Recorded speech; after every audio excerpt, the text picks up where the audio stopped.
I met my wife, Heather, 8 years ago. She was beautiful, driven, and had this quiet sadness behind her eyes that only made me want to love her more. Early in our relationship, she told me her younger sister, Rachel, had died in a car crash when they were teens. She cried while telling me, so I never pushed. Her family, strict, wealthy, religious, never spoke of Rachel. No pictures, no stories, not even a gravestone I could visit when I once asked. I respected their grief, or at least I tried to. Fast forward to this year, Heather's cousin got married, and we flew out to her hometown in Connecticut. It was a fancy, over-the-top affair, the kind where even the cocktail napkins had monograms. I was bored stiff until I saw her, Rachel. At least, someone who looked exactly like her, just older.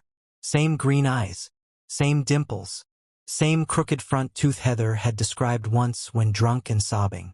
She was working the event catering staff from what I could tell. And when she caught me staring, she froze. Her face went pale. She mouthed something I'll never forget. "Don't say anything." I didn't. Not then. But now everything's blown up, and I'm being called a monster by her entire family. AITA for exposing a secret my wife has been hiding for almost 2 decades? After the wedding, I couldn't stop thinking about the woman I saw. I even asked Heather, casually, if any of her old classmates or cousins looked a lot like her. She laughed and said, "People used to say Rachel and I could have been twins if she had lived." I didn't sleep that night.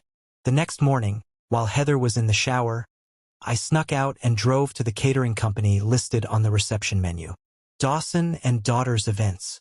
I lied and said I wanted to book them for a private dinner. When the receptionist asked if I had someone specific in mind, I hesitated before saying, "There was a server at the Pembroke wedding last night. Shoulder-length brown hair, freckles, wore a green hair tie, maybe late 20s. She gave me a look. "You mean Ellie?" My heart stopped. I nodded. "She's not in today, but I can pass along a message?" I left my number. I didn't say who I was. I just wrote, "If you're Rachel, I think we need to talk. I'm married to Heather." 2 days passed. Nothing. Then, on the flight back home, I got a text. "I'm not Rachel. Rachel's dead. Leave it alone. Ellie." Except she was Rachel. I knew it in my gut, and I had just opened Pandora's box. I drove home from that diner in silence. No music. No podcasts. Just the sound of my own pulse thudding in my ears. Heather had known. For 2 years. She had hugged her sister, heard everything she went through, and then walked away like it never happened. When I got home, she was curled up on the couch watching a baking show, completely unaware that my entire perception of her had shattered. I sat down next to her and asked, casually, "Do you ever think about Rachel?" She looked at me, startled. "Why are you asking?" I shrugged. I've been thinking about how weird it is. There's nothing of hers in your family home. No memorial. No real funeral. No grave." Her smile faltered. "They didn't want reminders. It was too painful." I nodded slowly. "Did you ever think it was more convenient for them than painful?" And then her face changed. Her body went stiff. Her jaw clenched. She didn't say a word. That silence told me everything. "I met her," I said quietly. Heather's eyes filled instantly with tears. "Oh my God. She told me everything, Heather. The camp, the beatings, the fake death. You saw her. You knew. And you never told me?" She buried her face in her hands. "I wanted to. I almost did 100 times. But my parents, they made me choose. They said if I spoke to her again, they'd cut me off. They threatened to disown me." I stared at her. "And you were okay with that? You just let your sister keep living like a ghost while you sipped wine with your mother every Sunday?" She sobbed. "I didn't know what to do. I couldn't lose everything." I stood up, heart pounding. "You already did, Heather. You lost her. And now you're about to lose me too." The text haunted me the entire flight home. I stared at my phone like it was radioactive. Heather noticed. "You okay?" she asked, squeezing my hand. "You've been quiet since the wedding." I gave her the most believable smile I could manage and lied. "Just tired. I didn't sleep again that night. I kept rereading that text. I'm not Rachel. Rachel's dead. Leave it alone. But I couldn't, because if it was Rachel, then my wife's entire family had lied. To her, to me, to the world. Why? What the hell could be so bad that you fake someone's death? I waited until Heather was asleep, then opened her laptop. I know, huge violation. But I wasn't trying to catch her cheating. I was trying to find the truth. There were barely any old photos of her family saved. No old yearbooks. Nothing. Almost like someone had scrubbed the past clean. Except, I found one file deep in a random folder. Summer 2008. JPG. It was Heather and a younger girl. Maybe 13. Smiling with their arms around each other in a backyard. The girl had the same eyes as Ellie. I printed it out. I wanted proof. Something I could hold. The next day, I texted it to Ellie. I know you're Rachel. I'm not trying to hurt you, but your sister thinks you're dead. Please talk to me. 3 hours later, I got a reply. I'm not Rachel. Rachel's dead. Leave it alone. I didn't believe her. I was sure. Couldn't stop. I texted again. You're lying. I know who you are. Please talk to me. She replied. You're not wrong, but it's too dangerous. You don't know what you're involved in. Leave it alone. At this point, I had no idea who or what she was afraid of. But I knew one thing. If I let this go, I'd regret it forever. I texted back. I can't. You're my wife's sister. You're alive. This needs to be out there. The next morning, I met Rachel at a diner. She looked exactly the same, just older. Maybe mid-30s now, but still holding the same haunting, familiar smile. But there was nothing familiar about her eyes. They were hollow, terrified. What are you going to do? I asked. She looked at me, long and hard, before speaking in a low whisper. You have no idea what you're up against. I sat down across from her. What do you mean? Rachel lowered her voice.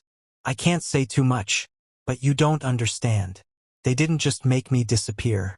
They erased me. For real. I was in a camp. They told everyone I was dead. And now your family is hiding more than just me.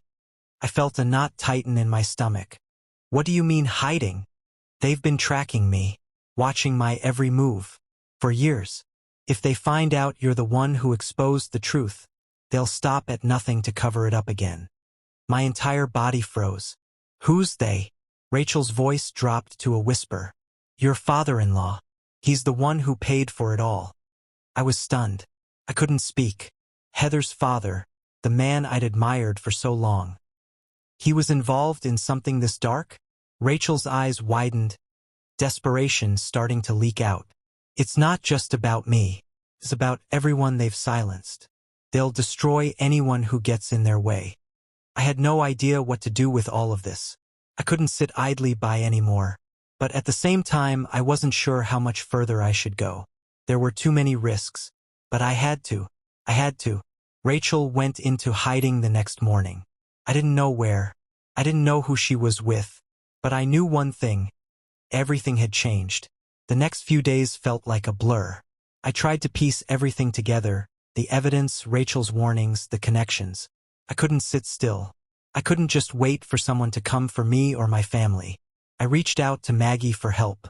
I wasn't sure if she was really going to be an ally, but she had proven she wasn't afraid to fight back. She came over to my hotel room that night, and we started mapping out our strategy. Okay, Maggie said, spreading out the documents Rachel had given me. Here's the deal. Your in-laws aren't just playing around anymore. This goes beyond your wife and her sister. If you're going public with this, you need to do it right. You're going to need witnesses, experts, people who can back up what you've found. This isn't just a family drama. This is criminal. I nodded. I know, but I don't know who to trust anymore. I can't even trust Heather. Maggie looked at me with a steady, cold gaze. Then don't. Trust yourself. You've already done more than most people would ever have the courage to do. But I wasn't so sure. I had exposed my wife's family. I had exposed her secrets. Could I still face her after everything that came to light? That night, I got another text from Rachel. It was short, cryptic, but it meant something. They know you're coming. Don't trust anyone. I froze, rereading the message a dozen times. Who knows? I had no idea who she meant or who was watching me, but I had to keep moving forward. The plan was simple: go to the press with everything I had. The media would spread the story fast, and I would be the one to make sure the Lawrensons couldn't bury it. I set up a meeting with the reporter who had written the initial piece on Rachel. She was ready to go even further, and I was determined to take it all the way. By the time I walked into that meeting the next morning, I was ready for anything. But nothing could prepare me for what happened next. When I arrived at the reporter's office, I wasn't prepared for what I walked into. The place was buzzing with activity. Phones ringing, people running around, the usual chaos of a newsroom. But the second I stepped in, I saw her face. The reporter, Maria, was sitting at a desk with someone else. A man in a sharp suit, his presence commanding the room. I stopped in my tracks. The man's eyes locked on mine, and my blood ran cold. It was Dave, Heather's father. The same man who had been part of the web of lies. The same man who'd erased his daughter, Rachel, from existence. "How did you find me?" I asked, my voice tight. Maria stood up, her face pale. "I didn't know he'd be here. He said he was just here to discuss the article. But I think he wanted to have a chat with you." Dave smiled coldly. "I don't like when people dig into my business, especially when it involves my family." He stepped forward. "But you've made your choice, haven't you?" I felt the weight of his gaze on me like a vice. "You're not getting away with this, Dave. None of you are. I've already sent everything to the authorities. The media is on it. It's over." He shook his head slowly, as if amused. "You really think that's how this works, huh? You think just because you get a few headlines that makes it over?" He turned to Maria. "You've got a lot of guts putting this out there. But if you think you're going to protect him," he pointed at me, "or Rachel, or even your precious family, you're wrong." Maria seemed shaken, but she stood firm. "I'm doing my job. You are the ones who've been hiding in the shadows. And now people are going to know the truth." Dave laughed darkly. "The truth? Let's see how long that lasts." He turned to me. "You'll regret this. You'll see your life torn apart. Your wife. She's not going to stand by you." A chill ran through me. The threat was real. I had no idea what lengths Dave would go to, what kind of people he could call in. But I was beyond the point of backing down. I had already made my choice. "Maybe you're right," I said, my voice shaking with a mix of anger and fear. "But I won't let you get away with it. I won't let you hide anymore." For a moment, there was only silence. Then suddenly the door burst open. It was Heather. She rushed inside, her eyes wide with panic. "Dad, what are you doing here?" she asked, but there was no warmth in her voice, just confusion, fear. Dave smiled at her, but it wasn't kind. "I'm protecting our family, sweetheart." Heather looked at me. For a long moment, our eyes met, and in them, I saw a mixture of regret and helplessness. "I'm so sorry," she whispered, her voice breaking. "I never should have listened to them." And just like that, everything changed. I didn't know if it was too late to repair what had been broken. But at least now, Heather was on my side. She'd seen the truth, and she was ready to face it, even if it meant losing everything. Months passed. The media coverage was relentless. The authorities began investigating the illegal activities linked to Dave's businesses. The truth, the real truth about the Lawrenson family was finally exposed to the world. The lies, the cover-ups, the manipulation of power. Rachel, with her new identity and the help of lawyers, was finally able to start a new life. Heather and I, slowly but surely, began to rebuild our relationship. It wasn't easy. There were days of silence, days filled with hard conversations, but I knew we could get through it. As for Dave, he vanished from the public eye. The court cases were messy, but it was clear he would never return to his former life. For the first time, the Lawrensons were powerless. And for the first time in a long time, I felt like I could breathe. The end.